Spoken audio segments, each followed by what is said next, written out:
Baik, Assalamualaikum warahmatullahi wabarakatuh. Selamat pagi, salam sejahtera diucapkan kepada semua adik pelajar kelas 4 Mutiara. Apa kabar kamu semua pada pagi ini? Cikgu harap adik pelajar semua berada dalam keadaan yang sihat dan baik-baik sahaja.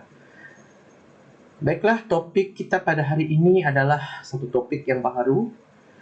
Selepas pada sesi pelajaran yang lepas, kita telah habis mempelajari mengenai pertumbuhan penduduk, dan sekarang kita beralih arah kepada satu lagi topik yang baru. Tetapi untuk pagi ini, sebelum cikgu memulakan sesi pembelajaran baru mengenai topik yang baru ini, cikgu mau pelajar untuk melihat gambar ini dan analisis gambar ini, kemudian hubung kaitkannya dengan topik pembelajaran yang kita akan pelajari pada pagi ini. Agak-agak berdasarkan gambar ini, apakah topik yang akan kita pelajari pada pagi ini? Cikgu beri masa 10 saat untuk adik-adik pelajar meneka.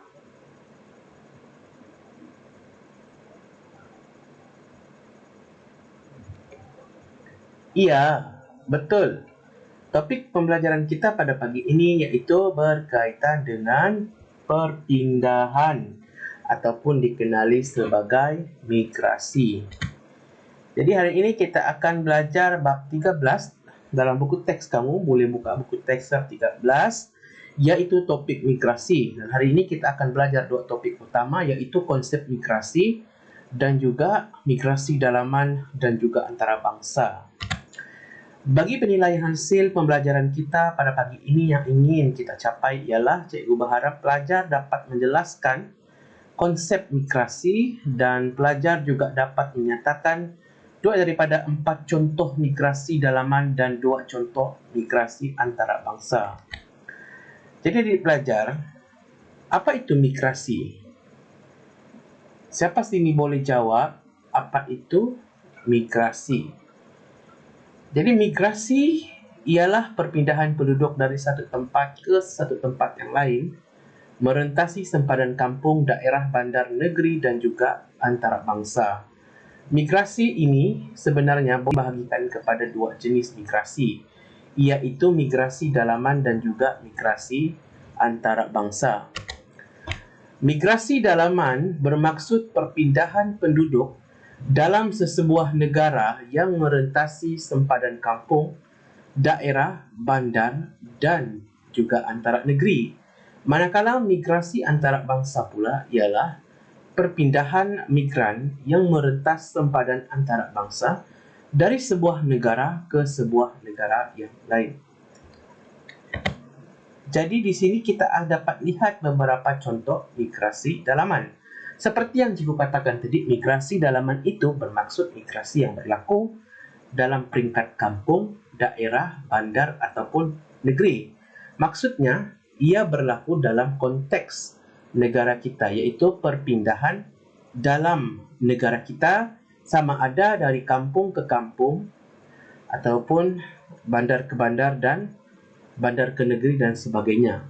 Jadi di sini adik-adik pelajar, terdapat beberapa contoh migrasi dalaman yang kita dapat lihat, yaitu migrasi yang pertama ialah luar bandar ke bandar. Migrasi luar bandar ke bandar ini bermaksud adalah perpindahan penduduk dari kawasan luar bandar ke bandar. Misalnya contoh di sini ialah Belaga ke Kuching. Kalau cikgu boleh bagi contoh yang lebih dekat, maksud luar bandar ke bandar ini kita boleh istilahkan seperti daripada kampung Sarang Kotak Belud pergi ke bandar kota Kinabalu. Maksudnya, penduduk dari kampung Sarang Kota Belud bermigrasi ataupun berpindah ke bandar kota Kinabalu. Itu yang dimaksudkan sebagai luar bandar, migrasi luar bandar ke bandar dalam konteks migrasi dalaman. Contoh migrasi dalaman yang kedua ialah migrasi luar bandar ke luar bandar. Maksudnya, luar bandar ini adalah kawasan yang di luar kawasan bandar dan penduduk itu pindah juga di kawasan luar bandar dan bukan bandar. Misalnya, Kampung Raja Terengganu ke Felda Cini Pahang. Ini adalah merupakan contoh migrasi luar bandar ke bandar.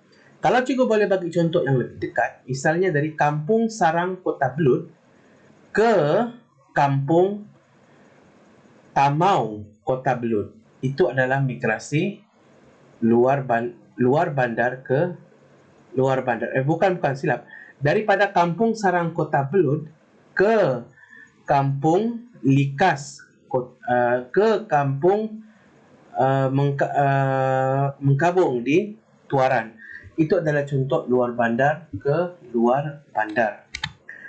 Contoh yang ketiga ialah bandar ke luar bandar. Misalnya daripada Alor Setar, bandar Alor Setar ke Kampung Kemelong Sikedah. Dalam contoh yang lebih dekat, cikgu boleh bagi contoh misalnya Kampung Likas Kota Kinabalu ke Kampung Sarang Kota Belud. Itu adalah perpindahan dari bandar ke kawasan luar bandar. Keempat adalah bandar ke bandar. Bandar ke bandar ini kita boleh lihat di sini seperti Bandar Serban ke Shah Alam. Kalau dalam konteks negeri kita, negeri Sabah, cikgu boleh bagi contoh daripada Bandar Kota Kinabalu ke Bandar Tawau, negeri Sabah. Itu adalah merupakan contoh migrasi dalaman, perpindahan dalaman. Seterusnya kita pergi kepada contoh-contoh migrasi antara bangsa. Jadi migrasi antara bangsa ini, adik pelajar kena tahu dia ada dua sahaja, iaitu dinamakan sebagai imigrasi, dan juga satu lagi adalah imigrasi. Dua ini saja contoh-contoh migrasi antara bangsa. Apa itu maksud imigrasi? Imigrasi bermaksud perpindahan keluar penduduk daripada negara asal. Misalnya, rakyat Malaysia berhijrah ke Jepun, Australia, Kanada, Brunei dan Singapura. Konteks migrasi antara bangsa ini, adik pelajar kena ingat, ia adalah konteks dalam negara, daripada sebuah negara ke sebuah negara.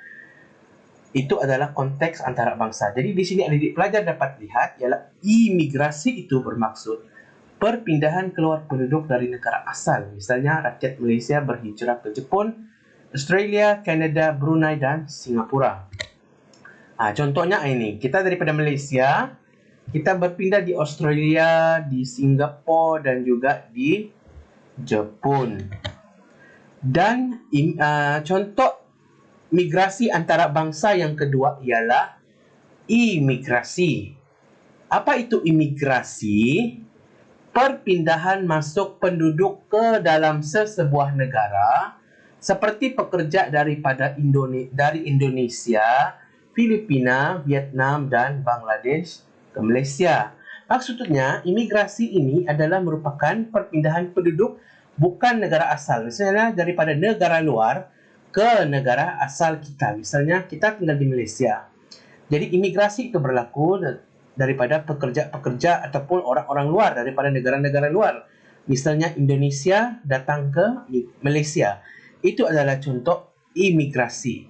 Jadi di sini cikgu harap pelajar dapat membezakan dua perkara ini, yaitu imigrasi dan juga imigrasi ini. Kerana dua imigrasi antara bangsa ini adalah dua imigrasi yang berbeza.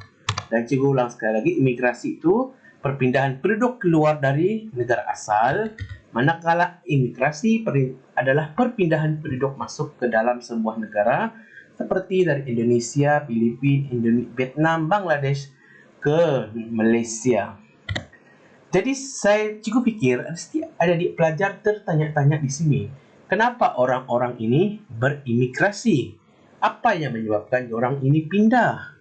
Kenapa? Jadi untuk persoalan ini cikgu akan jawab di sesi pembelajaran kita yang akan datang. Dan untuk hari ini cikgu ucapkan terima kasih kepada adik-adik pelajar yang sudi dan berkomitmen mendengar sesi penerangan pengajaran dan pembelajaran daripada cikgu. Dan cikgu ucapkan terima kasih kepada adik-adik pelajar dan selamat berehat. Dan kita jumpa lagi di sesi yang akan datang.